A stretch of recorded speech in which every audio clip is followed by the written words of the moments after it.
Duo presque indissociable l'un de l'autre, avec Necron et Black End, on entre dans les délires bien plus sombres et cosmiques. Et pour cause, ces ennemis récurrents des Green Lantern auront plus d'une fois semé la mort et la désolation dans l'univers. Rien que par l'existence, Necron est un problème. Il est l'une des nombreuses personnifications de la mort, mais pas n'importe quelle mort. La mort en tant que certitude cosmique, l'ennemi ultime. Et ça donne Necron, seigneur des morts vivants et du royaume des non-vivants. Ok, son titre il claque bien, mais lui, ça l'intéresse pas d'être coincé dans sa propre dimension. Lui, il veut envahir la nôtre, et ça, il a tenté à plusieurs reprises. La première occasion s'est présentée lorsqu'un gardien de l'univers renégat, censé être immortel, a atterri chez lui, créant une brèche entre sa dimension et la nôtre. Rien qu'avec cette petite brèche, l'univers a failli aspirer dans son monde, mais en plus il a déclenché une guerre entre ses morts vivants et le corps des Green Lantern, en tuant pas mal sur son passage. Malheureusement pour lui, même mort, des lanternes restent des lanternes, et quand Hal Jordan est arrivé, ils se sont rebellés contre Necron, permettant la fermeture de la brèche et le retour des morts vivants chez eux. Et c'est sûrement ce qui a créé sa haine pour les Green Lantern. Avec William Hen, alias Black End, Necron avait l'allié parfait. Tout gamin, William avait une passion étrange pour les morts, en regardant son père travailler. Une passion qui était si prenante qu'il a même empaillé son chien alors qu'il n'était qu'un enfant. Et en grandissant, il est devenu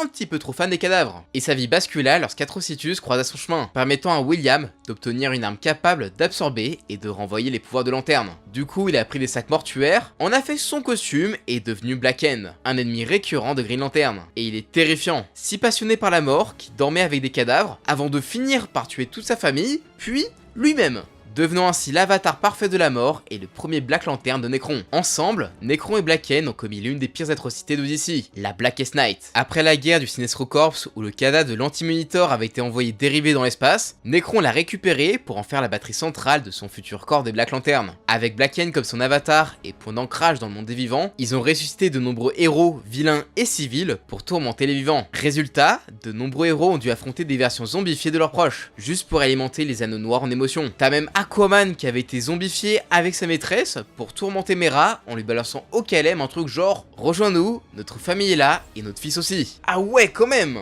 Tu m'étonnes qu'elle a fini Red Lantern. En plus la pauvre, elle a dû fight son bébé zombie. Résultat, dès la première attaque, il y a eu quelques décès côté héros comme Hawkman et Hawkgirl tués par les zombies d'un couple d'amis héros, Aqualad tué par son ex, ou encore Damage tué par l'ex-homme zombie de son pote Atom. Et ça, c'était que le début de l'invasion. Quand Black End a ramené Necron sur Terre en ranimant tous les cadavres de City, là c'est vraiment parti en couille. Necron a pu, plus ou moins ramener Batman. Et ce fou de Black Lantern Batman, il a fait un carnage. En un petit lancer d'anneau, il a fait de Wonder Woman, Superman, Superboy, Kid Flash et Green Arrow des zombies au service de Necron. Du coup la bataille finale, c'était une vraie dinguerie avec le Spectre qui se battait contre Hal Jordan en parallaxe pendant que Necron invoquait l'entité de la vie et se préparait à la tuer, ce qui aurait mis fin à toute vie dans l'univers. Non, vraiment Blackest Night, c'était un événement de dingue.